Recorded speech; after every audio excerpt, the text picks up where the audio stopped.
Hello friends, this is Hariom and welcome back to learning hub. बात करेंगे आज की वीडियो में जनरल नॉलेज के कुछ इंपॉर्टेंट क्वेश्चंस की। और यदि आपने इस सीरीज की बाकी वीडियोस को अभी तक नहीं देखा हुआ है तो उसका लिंक आपको नीचे डिस्क्रिप्शन बॉक्स में मिल जाएगा, आप वहां जाकर उनको देख सकते हैं या फिर डायरेक्टली हमारे चैनल की प्लेलिस्ट में जाकर भी आप उन वीडियोज को देख सकते हैं। ठीक है, यदि आपकी इस टॉपिक से रिलेटेड या फिर किसी अदर टॉपिक से रिलेटेड कोई क्वेरीज हो, कोई क्वेश्चन हो, तो आप मुझे उसको भी नीचे कॉमेंट बॉक्स में बता सकते हैं। ठीक है, तो स्टार्ट करते हैं सेशन आज का। जो पहला क्वेश्चन है आज के लिए जनरल नॉलेज का, वो ये है कि जो भारत की सबसे लंबी नदी है वो कौन है। ठीक है, ऑप्शन आपको दिए हुए हैं गंगा, गोदावरी, यमुना या फिर इनमें से कोई नहीं। ठीक है, तो सबसे लंबी नदी जो है भारत की वो है गंगा। ठीक है, तो सबसे ज्यादा लेंथ है उस रिवर की, पूरे इंडिया में सबसे बड़ी नदी गंगा है। ठीक, अगले क्वेश्चन में आपसे पूछा हुआ है कि PMKKKY का फुल फॉर्म क्या है। ठीक है, आपको एक वर्ड दिया है PMKKKY। ठीक है, PMKKKY, और इसमें आपको ऑप्शंस दिए हुए, पहला है प्रधानमंत्री खाद्य क्षेत्र कल्याण योजना, सेकंड प्रधानमंत्री खाद्य किसान कल्याण योजना, और ऑप्शन नंबर थर्ड प्रधानमंत्री खनिज क्षेत्र कल्याण योजना, या फिर इनमें से कोई नहीं। तो ऑप्शन नंबर सी जो है कि प्रधानमंत्री खनिज क्षेत्र कल्याण योजना। ठीक, तो ये इसका आंसर है। ठीक है, अगले क्वेश्चन को देखते हैं। अगला क्वेश्चन आपको दिया हुआ है कि पूछा गया आपसे first women governor of Uttarakhand. तो उत्तराखंड की जो पहली महिला गवर्नर हैं उनका नाम है मार्गरेट अल्वा। ठीक, तो मार्गरेट अल्वा जो थी वो लगभग आई थिंक 2009 से लेकर 2012 तक शायद इस पीरियड में वो जो थी उत्तराखंड की गवर्नर थी। तो वो उत्तराखंड की पहली महिला गवर्नर थी। और अभी जो करंट गवर्नर है, हमारी करंट राज्यपाल है जो अभी की उत्तराखंड की, वो है बेबी रानी मौर्य। ठीक है, तो अभी की आपसे करंट गवर्नर पूछा जाए तो वो है बेबी रानी मौर्य, और यदि पूछा जाए कि पहली महिला गवर्नर तो वो है मार्गरेट अल्वा। ठीक, अगले क्वेश्चन पे बढ़ते हैं, अगला क्वेश्चन देखते हैं। अगले क्वेश्चन में आपसे पूछा हुआ है कि रमसा का फुल फॉर्म क्या है। रमसा, RMSA। ठीक है, रमसा, तो रमसा का आपसे फुल फॉर्म पूछा हुआ है। तो रमसा का फुल फॉर्म होगा, ऑप्शन दिए हुए आपको, राष्ट्रीय माध्यमिक शिक्षा अभियान, या फिर river management and safety authority, या फिर राष्ट्रीय मिडिल स्कूल एसोसिएशन, या फिर रिकरिंग मॉडेस्ट सिक्योर्ड अकाउंट। ठीक, तो रमसा का जो फुल फॉर्म होता है वो होता है राष्ट्रीय माध्यमिक शिक्षा अभियान। ठीक है, तो राष्ट्रीय माध्यमिक शिक्षा अभियान जो होगा वो रमसा का फुल फॉर्म होगा। ठीक, अगले क्वेश्चन पे बढ़ते हैं। अगला question, first Indian women's to climb Everest. ठीक है, तो माउंट एवरेस्ट पे जो चढ़ने वाली सबसे पहली जो भारतीय महिला थी वो कौन थी। ऑप्शन में आपको दिया हुआ है प्रेमलता सिंधे, बछेंद्री पाल, स्वाति सिंधे, या फिर अनुरिमा सिन्हा। ठीक, तो कौन जो थी वो सबसे पहले इंडियन वुमेन थी जो एवरेस्ट पे चढ़ी, तो वो थी बछेंद्री पाल, और ये उत्तराखंड से थी। ठीक है, तो उत्तराखंड की भी पहली महिला है और भारत की भी पहली महिला है जो कि एवरेस्ट पे चढ़ी हुई थी। ठीक, अगला क्वेश्चन, भारत का सबसे पुराना तेल उत्पादक जो राज्य है वो कौन सा है। ठीक है, तो सबसे पुराना जो तेल उत्पादक राज्य है इंडिया में वो है असम। ऑप्शन आपको दिए हुए थे उत्तराखंड, महाराष्ट्र, उत्तर प्रदेश और असम। तो असम जो है वो ओल्डेस्ट स्टेट इंडिया में जो कि ऑयल प्रोड्यूसिंग का काम करता था सबसे पहले से। नेक्स्ट क्वेश्चन, कालागढ़ बांध का जो निर्माण है वो किस नदी पे किया गया है। भागीरथी नदी पे, कोसी नदी पे, रामगंगा नदी पे, या फिर इनमें से कोई नहीं। तो ऑप्शन नंबर सेकंड कालागढ़ बांध है वो बनाया गया है रामगंगा नदी पे। ठीक है, अगला क्वेश्चन नंबर 13 आपको दिया हुआ है, उत्तराखंड में जो प्रसिद्ध बागनाथ मंदिर है वो कहां है। चमोली जिले में है, उत्तरकाशी में है, देहरादून में है, या फिर बागेश्वर में है। तो जो बागनाथ का प्रसिद्ध मंदिर है वो है बागेश्वर में। ठीक है, नेक्स्ट क्वेश्चन दिया हुआ है आपको कि उत्तराखंड में जो 5 जुलाई है उस दिन कौन सा दिवस मनाया जाता है। हरित दिवस मनाया जाता है, या फिर राज्य दिवस मनाया जाता है, या फिर जल दिवस मनाया जाता है, या फिर इनमें से कोई नहीं, मतलब कोई दिवस नहीं मनाया जाता। तो 5 जुलाई को जो दिवस मनाया जाता है वो मनाया जाता है हरित दिवस, जिसे ग्रीन डे बोलते हैं।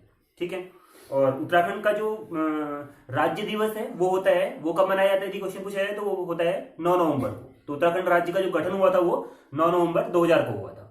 ठीक है, अगला क्वेश्चन पूछा है कि उत्तराखंड में नैनीसैनी जो हवाई अड्डा है उसका निर्माण किस जिले में हुआ है।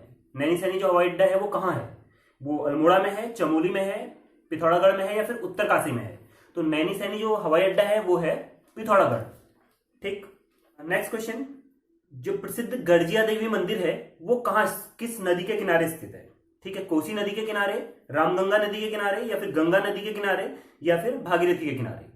तो जो गड़जिया देवी मंदिर है वो रामनगर में स्थित है और वो है कोसी नदी के किनारे स्थित।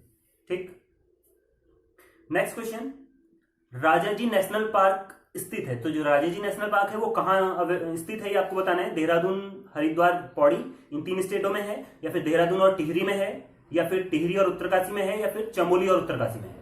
तो जो राजाजी नेशनल पार्क है वो 3 जो डिस्ट्रिक्ट है उसको कवर करता है, देहरादून, हरिद्वार और पौड़ी। ठीक, तो तीनों डिस्ट्रिक्टों के अंदर इसका कुछ कुछ पार्ट आता है, देहरादून, हरिद्वार और पौड़ी के अंदर। ठीक, तो ऑप्शन नंबर ए जो होगा वो इसके लिए सही होगा। Next question, FRI forest research institute ये कहाँ स्थित है? ये देहरादून में स्थित है, या फिर हल्द्वानी में स्थित है, या फिर दिल्ली में है, या फिर मध्य प्रदेश में है। तो जो फॉरेस्ट रिसर्च इंस्टीट्यूट है वो है देहरादून में, उत्तराखंड की राजधानी देहरादून में अवस्थित है। ठीक है, नेक्स्ट क्वेश्चन को देखेंगे। अगला क्वेश्चन पूछा गया है कि RTE जो है उसको कब लागू किया गया। ठीक, तो RTE means right to education. ठीक, तो राइट टू एजुकेशन एक्ट जो था उसे लागू किया गया है 2010 में, 2010 में इस एक्ट को लागू किया गया, राइट टू एजुकेशन को। ठीक है, और 6 से 14 साल के जो बच्चे हैं उनको अनिवार्य शिक्षा देने की इसमें बात की गई है। ठीक, और इसको किस संविधान के किस संशोधन के अंदर लाया गया है, मतलब किस अमेंडमेंट के अंदर लाया गया है, तो वो है 86।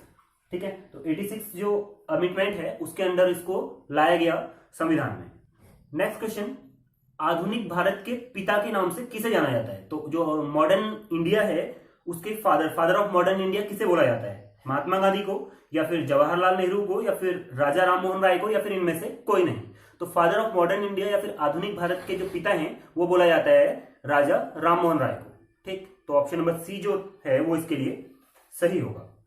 अगला क्वेश्चन, प्रार्थना समाज के जो संस्थापक थे वो कौन थे? तो जो प्रार्थना समाज के संस्थापक थे वो राजा राम मोहन राय थे, या फिर दयानंद सरस्वती थे, या फिर रविंद्रनाथ टैगोर थे, या फिर आत्माराम पांडुरंग थे। तो ऑप्शन नंबर डी इसमें सही है, प्रार्थना समाज के जो संस्थापक थे वो थे आत्माराम पांडुरंग। नेक्स्ट अगला question, grand old man of the India. तो grand old man of India किसको बोला जाता है? दादा भाई नौरोजी को बोला जाता है, या फिर जमशेदजी टाटा को बोला जाता है, या सी रामगोपालाचारी को बोला जाता है, या फिर इनमें से कोई नहीं। तो ग्रांड ओल्ड मैन बोला जाता है दादा भाई नौरोजी को। नेक्स्ट क्वेश्चन है, ब्रह्म समाज की स्थापना किसने की? तो ब्रह्म समाज की स्थापना ईश्वरचंद्र विद्यासागर ने की, या फिर दयानंद सरस्वती ने की, या राजा राम मोहन राय ने की, या फिर राजा राम ने की। तो जो ब्रह्म समाज की स्थापना की वो की राजा राम मोहन राय ने। ठीक, प्रार्थना समाज था वो की आत्माराम पांडुरंग ने। और एक समाज और है आर्य समाज। आर्य समाज की जो स्थापना यदि पूछा जाए किसने की तो वो की दयानंद सरस्वती जी ने। नेक्स्ट क्वेश्चन पूछा गया है कि नेपाल का जो नेशनल एनिमल है वहां के जो धर्मनिरपेक्ष संविधान के अनुसार उसे किसे बनाया गया है? ठीक है, कौन नेपाल का जो राष्ट्रीय पशु है वो है। ठीक, तो नेपाल का जो राष्ट्रीय पशु है वो है गाय। अगला क्वेश्चन, जो POK मतलब पाक ऑक्यूपाइड कश्मीर है वहां पे जो सर्जिकल स्ट्राइक की उस पर जो मूवी बनी है उस मूवी का नाम क्या है? पद्मावत, उरी, या फिर दंगल, या फिर नन ऑफ द अबव। तो उस मूवी का नाम था उरी। ठीक, नेक्स्ट मोनाल जो कि उत्तराखंड का राज्य पक्षी है तो वो किस और कंट्री का राज्य पक्षी है? ठीक है, तो वो पाकिस्तान का राज्य पक्षी है, या फिर नेपाल का है, या फिर चाइना का है, या भूटान का है। तो जो मोनाल है वो नेपाल का राज्य पक्षी है। ठीक है, तो ऑप्शन नंबर जो नेपाल है वो सही होगा इसके लिए। ठीक है, तो आज की वीडियो में बस इतना ही। कैसा लगा आपको ये वीडियो मुझे नीचे कमेंट बॉक्स में बताएं। यदि वीडियो पसंद आया हो तो वीडियो को लाइक करें, अपने फ्रेंड्स के साथ शेयर करें और हमारे चैनल को सब्सक्राइब करें। धन्यवाद।